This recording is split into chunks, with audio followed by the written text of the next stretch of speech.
This is ESPN Esports. I'm Ardo Ocal, and let me tell you, Valorant has something really special going on right now across regions. EU versus NA is quickly becoming one of the most anticipated rivalries and series of games across any esports, and we can't even see them yet. First thing we should do is compare the two regions, what they look like, because they certainly do look a lot different. The game was released in early June in a wide release, and North America were certainly the region that adopted the game a lot sooner. They were the ones through T1 to sign the very first professional Valorant player without Brax, without him even having a second on the game. And we see consistently a steady stream of top-level organizations signing Valorant teams and competing in North America Valorant tournaments. The scene in North America in Valorant is a lot more established than any other region in the world, and we're already seeing massive shifts in rosters.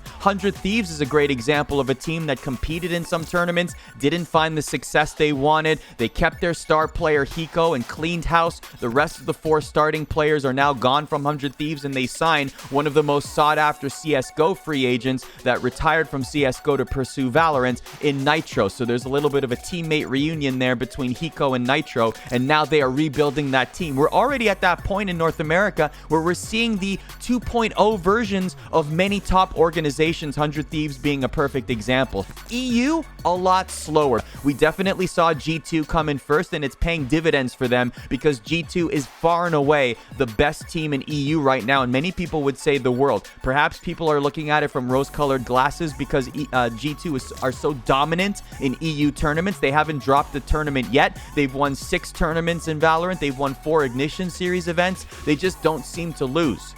Now, the level of competition overall, pound for pound, team for team, might be a little bit less in EU right now than it is in North America, but we are seeing some teams emerge. Fun Plus Phoenix and Team Liquid have crafted their teams. Now they're in competitive Valorant, and we're seeing some other rumors of some other top-level organizations at least having conversations. I know that I spoke with the owner of Vitality, who said the Vitality Open was really a way for them to scout talent. But then that brings me to why this rivalry is even emerging in the first place, and that is definitely the way that the players and the owners are talking about it. And if you're looking at one person that is leading the charge, absolutely, and who else would it be?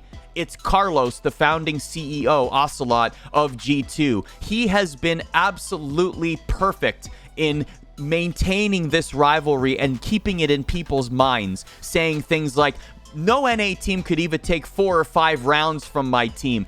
EU is the superior region. G2 is the best team in the world. I can't wait for LAN to occur just so that G2 can wipe the floor with the rest of the NA losers. Like, Carlos is perfect for this rivalry. He is exactly what you need. The mouthpiece, the showpiece to be able to further the rivalry and make it matter in the minds of esports fans. And in NA, all they really need to say is, yeah, come and prove it, because we have the stats to back it up. We have the competition that we're grinding against. What are you doing over the pond? You have one team to show for. What about the rest of the scene? We will steamroll through everybody, and we will beat G2 as well. Anytime I talk to any pro, whether it's from Europe or whether it's from NA, whether it's on camera or not, they always have something interesting to say about the other regions. Oh, this region doesn't seem to be strategizing as deeply as we are. They seem to be very simple in their approach. They seem to be pretty good tactically, but not so well on retakes. There's always something that they're noticing from the other region that doesn't add up to their own region. We live in an era where we need things instantly. We need things yesterday. We need it to happen now, or else our attentions are going to be diverted elsewhere. But this rivalry is going to organically build. Every single tournament, whether it's the Pittsburgh Knights tournament this past weekend, the Allied Esports Odyssey tournament this past weekend, it's going to logically build. It's going to make you want it more and more and more, because we can't have it yet. Of course, the pandemic is not allowing us to have in-person LAN events. So that means we're going to have to wait even more. Maybe we're going to wait a year or longer before we finally get that first taste of NA versus EU. But let me tell you, if it were me, I would have a world championship the second it was safe to do so. As soon as we're allowed to have in-person events again, the first event, if I were in charge, I would create a world championship. Bring every region. Japan with Jupiter. Have many different teams that have established themselves in their regions and bring them together and just have the world championship right there, because it would be perhaps the most well-received esports event of the year. And for me, it would be the most exciting, especially if you're a Valorant fan, especially with the trash talk that has been going back and forth between EU and NA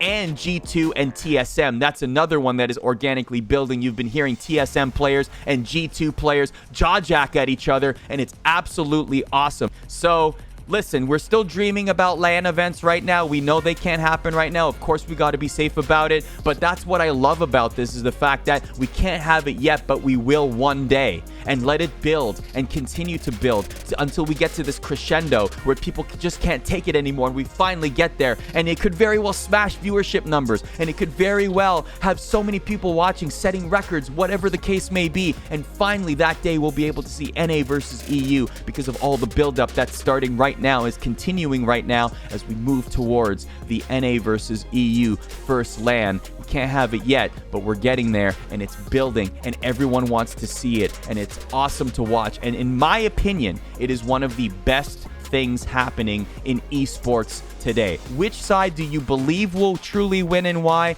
Or which side are you rooting for and have the passion for? Let us know in the comments below.